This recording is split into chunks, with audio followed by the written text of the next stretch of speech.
So good evening student, आज हम लोग पढ़ेंगे vector law of addition. Vector law of addition. Vector को किस तरीके से हम ऐड कर सकते हैं। अगर दो वेक्टर है तो इसको हम ऐड कैसे करते हैं, इसको और भी नाम से हम जानते हैं, जैसे head to tail law of addition बोलते हैं इसको। Head to tail law of addition.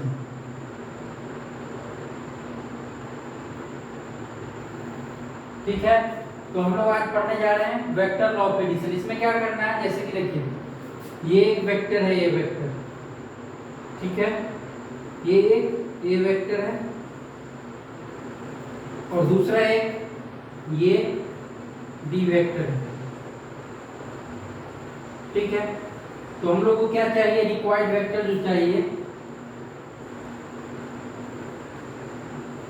Required vector क्या चाहिए, A vector plus B vector equals to R vector, resultant vector. ठीक है, तो हम लोग को ये चाहिए। ये कैसे कर सकते हैं, वेक्टर को कल के हम लोग बताए हुए थे, वेक्टर को हम पैरेलल शिफ्ट कर सकते हैं, कहीं पे भी शिफ्ट कर सकते हैं। ठीक है, वेक्टर को हम पैरेलली कहीं पे भी शिफ्ट कर सकते हैं विदाउट चेंजिंग एनी डायरेक्शन। ठीक है, और तो वेक्टर को शिफ्ट करके इसको A vector plus B vector equals to resultant vector, ये हमको फाइंड आउट करना है। तो जैसे कि देखिए हम दो वेक्टर के बीच का एंगल को कैसे मेजर करते हैं, या तो वो वेक्टर क्या है, टेल से टेल ज्वाइंट होना चाहिए या हेड से हेड ज्वाइंट होना चाहिए, और उसके बीच में जो एंगल होगा उसको हम लोग क्या बोलते हैं, वेक्टर का, दो वेक्टर के बीच का एंगल। तो यहाँ पे जैसे कि दो वेक्टर है, ठीक है, और यहाँ पे ये vector plus B vector equal to R vector बोले, तो ये कैसे बना सकते हैं, देखिए यहाँ पे अगर हम देखते हैं तो ये वेक्टर है, ठीक है, और दूसरा ये वेक्टर है, तो इस वेक्टर को हम शिफ्ट करके यहाँ पे लिख सकते हैं। जैसे इसमें क्या करना है ना, फर्स्ट इसका जो रूल है, फर्स्ट है क्या कि फर्स्ट रूल जो है वेक्टर लॉ ऑफ एडिशन का, कि फर्स्ट वेक्टर के हेड से सेकेंड वेक्टर को टेल को ऐड करना है। फर्स्ट वेक्टर के हेड से सेकेंड वेक्टर के टेल को ऐड करना है, और दूसरा इसका एजम्पशन क्या है कि फर्स्ट वेक्टर के टेल से सेकेंड वेक्टर के हेड पे एक एरो मिलाएंगे, और उस एरो को हम लोग क्या नाम देते हैं, रिजल्टेंट वेक्टर। जैसे कि यहाँ पे देखिए दिखाते हैं,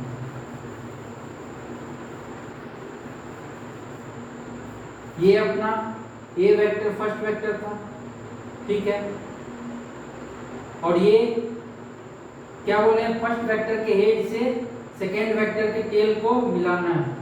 ठीक है, तो ये हमारा बी वेक्टर, ठीक है, और फर्स्ट वेक्टर के टेल से जो सेकेंड वेक्टर के हेड को मैच करेगा जो लाइन, उसको हम लोग क्या बोलते हैं, रिजल्टेंट वेक्टर।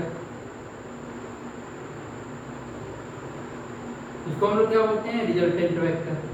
ठीक है, आर वेक्टर, तो इसको बोलते हैं रिजल्टेंट वेक्टर। और दो वेक्टर के बीच का एंगल क्या होता है, दो वेक्टर के बीच में हमेशा या तो टेल टू टेल ज्वाइंट हो तो वो एंगल होता है, या हेड टू हेड ज्वाइंट हो।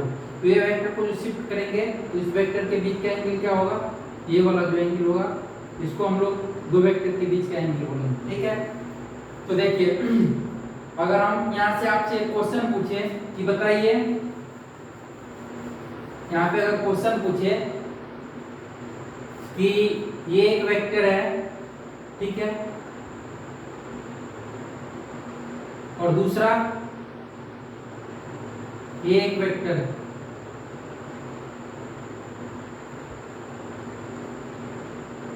ठीक है, दूसरा ये एक वेक्टर है, ये पी वेक्टर है, ये क्यू वेक्टर है, और ये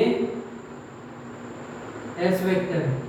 ठीक है, तो इसमें से हम पूछे कि आप बताइए कि इसमें से कौन सा सही है स्टेटमेंट, ये जो ऑप्शन दिया हुआ है, S vector plus Q vector equal to P vector, क्या ये सही है, दूसरा p vector plus q vector equal to s vector. तीसरा p vector minus s vector equal to q vector. और तीसरा p vector minus q vector equal to s vector. अब बताइए इसमें से हम चार ऑप्शन दिया, पूछे आपसे कि इसमें से कौन सा सही ऑप्शन है, तो आप लोग क्या बताएंगे? और वीडियो को पॉज करके और उसको सोचिए और फिर बताइए क्या होगा। तो आपको पता, अभी हम क्या बताए हैं कि फर्स्ट वेक्टर के हेड से सेकेंड वेक्टर के टेल को क्या करते हैं, मिलाते हैं, ठीक है। और सेकेंड वेक्टर फर्स्ट वेक्टर के टेल से सेकेंड वेक्टर के हेड को मिलाते हैं, उसको हम लोग क्या बोलते हैं, रिजल्टेंट। तो फर्स्ट वेक्टर ये है और सेकेंड वेक्टर देखिए फर्स्ट वेक्टर के हेड से सेकेंड वेक्टर के टेल को मिलाएं, ठीक है। तो जो बना इसके बीच में जो वेक्टर वो क्या है, रिजल्टेंट वेक्टर। तो p vector plus q vector equal to s vector. इसमें देखिए कोई है p vector plus q vector equal to s vector. तो एक तो ये सही है और कोई सही है, p वेक्टर प्लस ये होगा माइनस हो जाएगा तो ये नहीं होगा। देखिए s vector plus q vector ये भी नहीं होगा, क्योंकि देखिए फर्स्ट वेक्टर के हेड से सेकेंड वेक्टर का मतलब टेल होना चाहिए, लेकिन यहाँ पे है नहीं, तो इसीलिए ये सही नहीं है। ये कंडीशन देखिए p vector plus q vector, first vector के हेड से सेकेंड वेक्टर का टेल, ठीक है। लेकिन ये इधर जाएगा तो ये माइनस हो जाएगा, तो ये भी सही नहीं है। फिर ये देखिए p vector minus q vector आएगा तो इधर प्लस हो जाएगा, तो ये भी नहीं सही होगा। तो मतलब p vector plus q vector equal to s vector, ये सही होगा। तो इसको वेक्टर लॉ ऑफ एडिशन हम लोग इस तरीके से करते हैं, जैसे कि आपको कुछ क्वेश्चन देते हैं, अगर लिखना है तो उसको लिखवा देते हैं, हम लिख लीजिए। आपको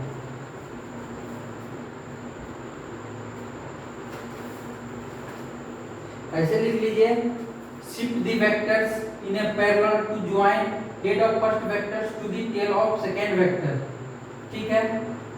उसके बाद draw a vector from the tail of first vectors to the head of second vectors, this vector is called resultant vector, ठीक है।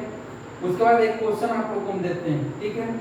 ये एक वेक्टर है, इसको रफ कर देते हैं।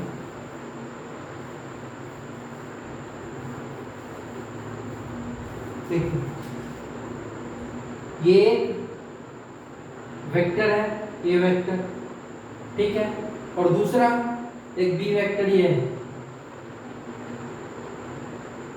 बी वेक्टर, और इसके बीच का एंगल कितना है, 60 डिग्री। तो बोल रहा है ए वेक्टर इक्वल टू कितना है,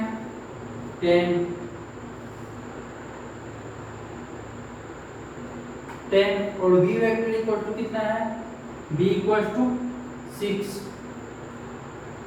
तो बोल रहा है कि मैग्नीट्यूड ऑफ रिजल्टेंट क्या होगा, इसका मैग्नीट्यूड क्या होगा, find magnitude of resultant.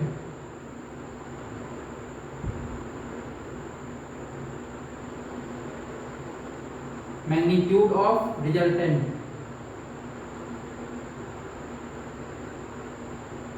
Magnitude of resultant, तो ये फाइंड आउट करना है। देखिए जैसे कि ये दो वेक्टर है और इसको हमको क्या करना है, मैग्नीट्यूड फाइंड आउट करना है इस दोनों वेक्टर का।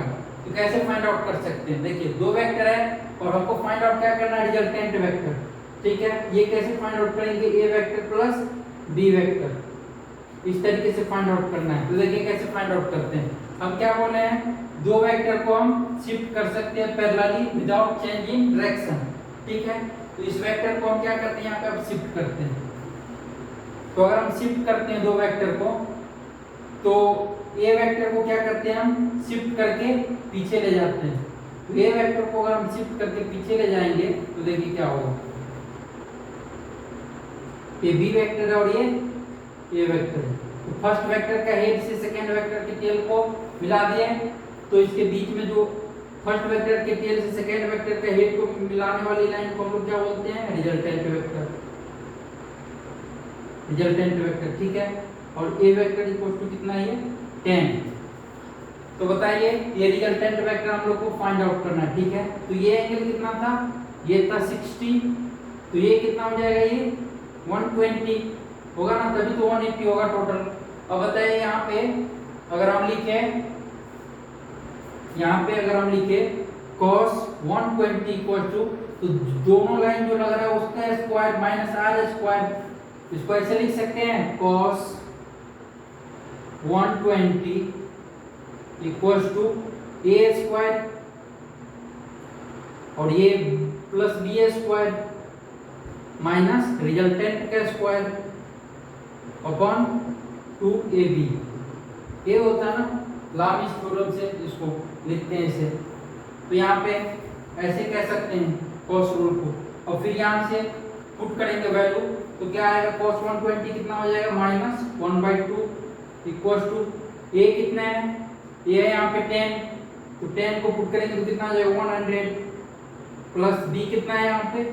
बी 6, तो 36 minus are square upon 2ab, तो 2ab, ए कितना है?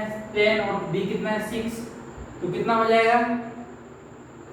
60 और 60 120, ये कितना हो जाएगा? 120, तो आर यहाँ से कितना आ जाएगा?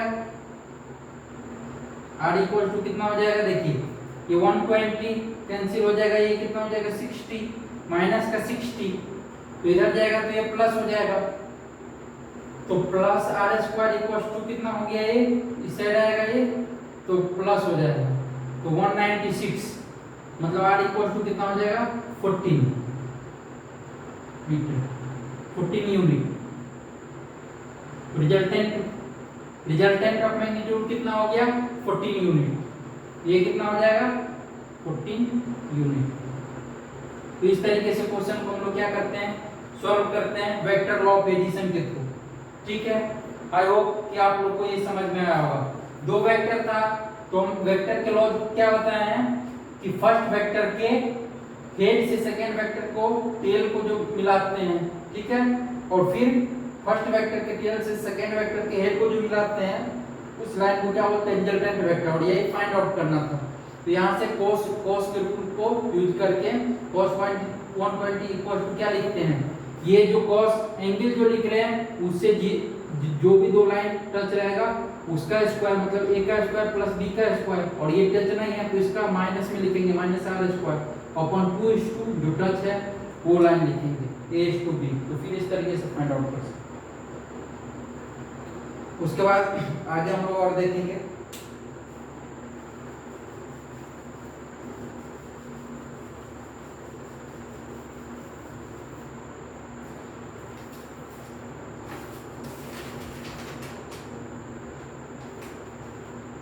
आगे और भी क्वेश्चन इसी तरीके से कर सकते हैं।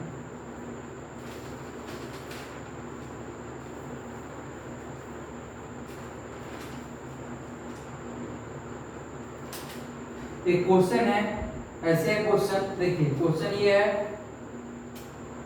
और भी क्वेश्चन आप लोग ट्राई कर सकते हैं, अलग अलग एंगल फाइंड आउट कर सकते हैं। जैसे कि एक क्वेश्चन है, there are two vectors of which sum of the magnitude is 20, मतलब क्या है? दो वेक्टर है जिसका सम कितना है? 20 है। मतलब क्वेश्चन में कह रहा है टू, पहले क्वेश्चन लिख लीजिए उसके बाद करते हैं इसको। There are two vector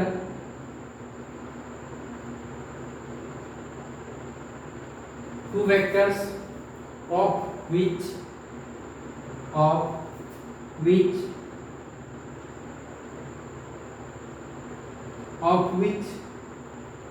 sum of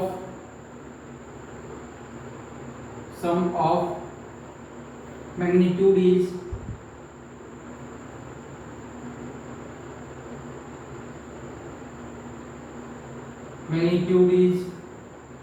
20, ठीक है। उसके बाद क्या रहा है? And the resultant of them is perpendicular to the vector, and the resultant is perpendicular to the vector of a smaller magnitude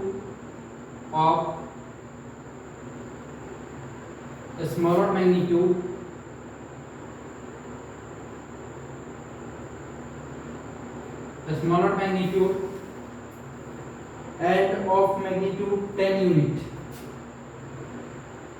and of magnitude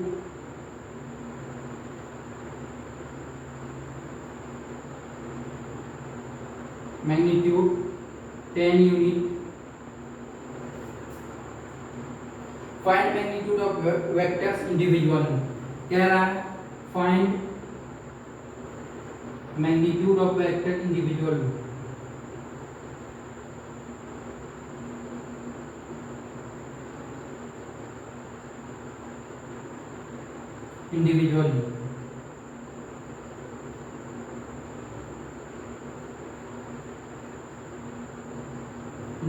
ठीक है, ये क्वेश्चन है, इसको हमको क्या करना है, सॉल्व करना है। देखिए तो क्वेश्चन क्या कह रहा है, दो वेक्टर है जिसका सम कितना है, जिसके मैग्नीट्यूड का सम कितना है 20 है, और कह रहा है रिजल्टेंट वेक्टर है परपेंडिकुलर है किस पे, स्मॉलर मैग्नीट्यूड पे, ठीक है, और जिसका रिजल्टेंट वेक्टर कितना है 10 यूनिट। तो कह रहा है मैग्नीट्यूड ऑफ वेक्टर, मतलब ए वेक्टर और बी वेक्टर का मैग्नीट्यूड क्या होगा, ये फाइंड आउट करना है। तो हम इसको क्या करते हैं, रफ करते हैं और फिर यहाँ पे सॉल्व करते हैं। जैसे कि क्या है, देखिए इस तरीके से हम अब इसको करने जा रहे हैं। जैसे कि गिवन क्या था, गिवन जो था ए वेक्टर प्लस ए प्लस बी का मैग्नीट्यूड कितना था 20, ये था गिवन, ठीक है 20, ये गिवन था। और दूसरा क्या कंडीशन बोल रहा था कि रिजल्टेंट वेक्टर क्या है, रिजल्टेंट वेक्टर जो है, रिजल्टेंट वेक्टर परपेंडिकुलर है स्मॉलर मैग्नीट्यूड वाले वेक्टर, ठीक है। तो ये एक वेक्टर है जिसपे रिजल्टेंट वेक्टर क्या है, परपेंडिकुलर, ठीक है। और मान लेते हैं कि दूसरा कोई वेक्टर इधर होगा इससे, ठीक है, बी वेक्टर। तो ये ए वेक्टर और ये बी वेक्टर, ठीक है। तो इस कंडीशन में क्या है, बी वेक्टर जो है वो ग्रेटर है ए वेक्टर से, ये कंडीशन, ठीक है। तो ये जो गिवन है ये कितना है 10, ठीक है। नहीं तो ऐसा करते हैं ना, ये मान लेते हैं, ये नहीं बी वेक्टर, मानते हैं कि बी वेक्टर फर्स्ट वेक्टर के एज से सेकेंड वेक्टर के टेल, ये मान लेते हैं, ठीक है। ये क्या है, ये हमारा बी वेक्टर और ये रिजल्टेंट है आर। तो आर कितना है 10 यूनिट, और ए और बी वेक्टर हमको फाइंड आउट करना है, ठीक है। ए वेक्टर और बी वेक्टर का क्या है, मैग्नीट्यूड फाइंड आउट करना है। तो देखिए कैसे करेंगे। तो यहाँ पे क्या कह सकते हैं, यहाँ पे कह सकते हैं कि ये यहाँ पे अगर लिखे तो बी वेक्टर है, यहाँ पे क्या लिख सकते हैं, ए और बी मैग्नीट्यूड में है, ये गिवन, ठीक। तो यहाँ पे क्या कह सकते हैं, B square equal to R square plus A square. तो यहाँ पे क्या कह सकते हैं, B square equal to R square plus A square बोल सकते हैं इसको। तो अगर इसको इधर ले जाए तो क्या लिख सकते हैं, B square minus A square equal to R square, R कितना है 100, तो 100 हो जाएगा ये, ठीक है। और ये A square minus B square के फॉर्म पे आ गया, तो इसको क्या लिख सकते हैं, B minus A is to B plus A equal to 100 लिख सकते हैं इसको। तो यहाँ से देखिए, अगर यहाँ से पुट करें इसको तो क्या हो जाएगा, यहाँ पे b plus A equal to B plus मतलब b minus A equal to कितना हो जाएगा 5। तो ये इक्वेशन नंबर 2 हो गया, ये मान लीजिए इक्वेशन 1। अब दोनों को कंपेयर करेंगे, क्या हो जाएगा, फ्रॉम 1 and 2, 1 प्लस 2 करेंगे तो क्या हो जाएगा, माइनस से माइनस कट जाएगा तो 2b, तो 2b इक्वल टू कितना हो जाएगा, 25 हो जाएगा ना। तो b इक्वल टू कितना हो जाएगा, 12.5 हो जाएगा। और a कितना आ जाएगा, a इक्वल टू इधर जाएगा तो 7.5, तो ये आ गया। ठीक है, तो दो वेक्टर का रिजल्टेंट जो होगा ये क्या होगा, हमेशा मतलब ग्रेटर देन ए और लेस देन बी। ठीक है, तो इसको ऐसे लिख सकते हैं, अगर दोनों को प्लस करते हैं तो क्या होगा, देखिए इसको ऐसे लिख सकते हैं, नोट लेके एक पॉइंट लिखिएगा इस तरीके से,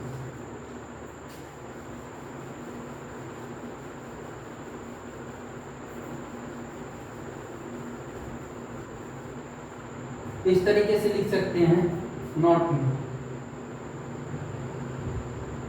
if r vector equals to a vector plus b vector। ठीक है, तो यहाँ पे क्या कह सकते हैं, a माइनस b का जो मोड होगा वो क्या होगा, less than equals to resultant, ये r vector is less than equals to a plus b vector. अब देखिए आ रहा है a माइनस b करते हैं तो कितना आता है, 7.5 था और 12.5 था, तो दोनों को माइनस करते हो कितना आ जाता है, 5। ठीक है, दोनों को माइनस करते हैं तो 5 आ जाता है, 4 आता 5। ठीक है, तो ये कितना से कितना तक वेरी करता,